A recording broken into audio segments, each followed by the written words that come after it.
Hello everyone, I made Friday Night Funkin inside of Minecraft without using any mods. This has got to be my biggest project yet. Here's how I did it. Before I started, in my head I split this project into 3 main parts: the gameplay mechanics, the music, and making everything look pretty. So I created a new super flat world with the intention of creating gameplay mechanics first. I had a vague plan on how I wanted the game to work. Have items rising up in 4 different places, and once the items had reached a certain height, you had to press a button that matched with the item. You might be thinking to yourself, this seems really complicated, how is he gonna do all of this? Well, command blocks. Command blocks basically allow you to run tiny bits of code when activated. So I started off by trying to make the arrows. The way I wanted the arrows to work was to have an armor stand holding an item with the levitation potion effect so it floats up. Then I could make the armor stand invisible so it looked like an item was just floating. And after a little bit of work, I made this system that detects when an armor stand is 1 block below this cobblestone. I made it so that an arrow would spawn above the armor stand, destroying it when it got close to the cobblestone. I repeated this so an arrow spawns if you press a button and the armor stand is next to a diamond block. The red block's meant to be the miss zone, the diamond block's meant to be the input zone, and the armor stand's meant to be the arrows. So I made the armor stand invisible so you could only see the item, but unfortunately this made the armor stand invulnerable as well, so the arrows didn't destroy it. Bruh. Thankfully I was easily able to fix this by using a targeted /kill command for armor stands with those certain coordinates. And here's how it looks when you press the button, and here's how it looks when you miss the button. Some of you might have noticed that there's only 1 column at the moment, so I decided to make 3 different columns using 6 different blocks for detection, and I pretty much just copied over all of the code for the first column for the other 3, only changing some blocks, items, and coordinates. But anyway, here's how it looks with the new items. They look a bit funny now, but later I'm going to be retexturing them into arrows. Another thing I wanted to change was how you activate the notes. I just really didn't like the way it felt to press the buttons, so I changed the input system to be pressure plates on the floor. When you step on the pressure plate, you get teleported back to the middle, and if there's an arrow in the correct place, that gets hit as well. But I found that there was another big problem with using pressure plates. You see, pressure plates have a slight cooldown between each use, so you could easily fall off the platform. So I removed the pressure plates and decided to make it so that it detects when players are on top of lime, purple, red, and light blue wool. This works in pretty much the exact way as the pressure plates, except there's no cooldown, and it doesn't make a stupid annoying noise like the pressure plates. I also copied over everything I did to the other side of the stage, like in Friday Night Funkin, and then started playing around with different particle effects that would appear when you hit an arrow. I decided to go with the glow squidding, and I've got to say, it really adds some impact to the game. You also might have thought to yourself that it looks a bit odd with random floating items going up.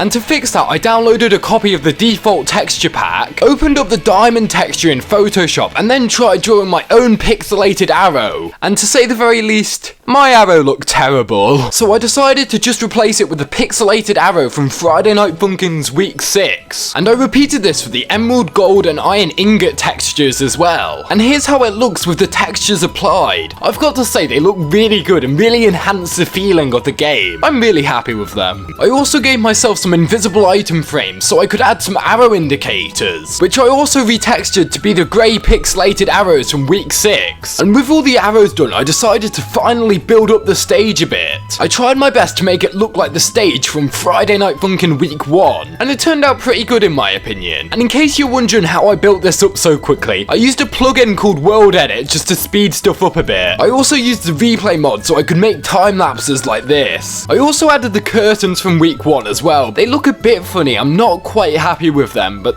they'll do. And lastly, I added a roof to the room, and here's how it looks inside. Oh wait, it's really dark. So I found out about these blocks called the light blocks, which I hadn't heard of before. Basically, they're like torches but invisible. So I placed a few of them around to brighten the place up. And that was the stage pretty much done. Now time to move on to making the boyfriend and his opponent. I wanted the boyfriend to do different animations depending on what arrow was hit. And I thought I could do this by swapping out different armor stands dressed up as the boyfriend to give the illusion of movement. So I found this website that allows you to take custom heads and put them into your world using commands. And of course, on that website there were a load of different heads based on the boyfriend. So I took the one I liked the most and copy-pasted it into an armor stand maker website. And this armor stand maker website allowed you to customize the armor stand fully. So using this, I made 4 different poses for the boyfriend. One for each directional pose and one idle pose. And with a little bit more command block programming, I was able to make it so that the boyfriend appeared on stage and moved with each arrow press. And for the boyfriend's opponent, I decided to make it Jared the Alien! But at this point, I really couldn't be bothered making more custom armor stand poses, so I decided to make Jared the Alien not move at all. But at this point, I had most of the features of the game done. All I needed to add now was some music and a custom chart. And luckily for me, Minecraft has these special blocks, the Noteblocks, that allow you to play different piano notes. And using Noteblocks along with repeaters allows you to make custom songs inside of Minecraft. You can also change the instrument of the Noteblock by changing the block underneath them. So I started work on trying to recreate bopeebo from Friday Night Funkin in Minecraft using Noteblocks. And this took absolutely ages. What I did to make this was copy a piano tutorial from YouTube, and then convert each note into a note block. I also had command blocks that spawned arrows running at the same time as the note blocks. I did this so the arrows would go along with the song. Anyway, here's how the start of the song sounds. Not bad. And that was the game pretty much done. I just wanted to add a few final touches like a starting room, a fail mechanic, and some different particles. I also surrounded some areas in barrier blocks so the player couldn't escape. And with that, that was the full game done. But before I show it off, according to my YouTube analytics, only one person watching this isn't subscribed to my channel. So scroll down quickly to check if that's you. And if this is you, press the subscribe button if you enjoy. Anyway, I'll pass this on to Facecam me. Yo. Why has that made me purple? So, I'm here inside of Minecraft, in my Friday Night Funkin game. You see, this is just like the entrance room. There isn't really anything going up here, except from a few arrows and a button. So, if we press this button, it says, Friday Night Funkin by Manx Ninja Pig. That's me. 3, 2, 1, go. And this is the game. It's got some note blocks, like, linked up to these. The only problem with this is that it's a bit delayed. Or you have to be a bit early to pressing the note. As you can see, you're against Jared the Alien. This is what happens when you miss some more. And this is what happens if you try press the buttons like when the arrows are on. Like, it still works, but it's a bit delayed. That's the only thing I would have changed. I would have changed the arrow hitboxes. So you could be a bit later. Because at the moment you have to be a bit early. You have to be a bit more early than they actually are.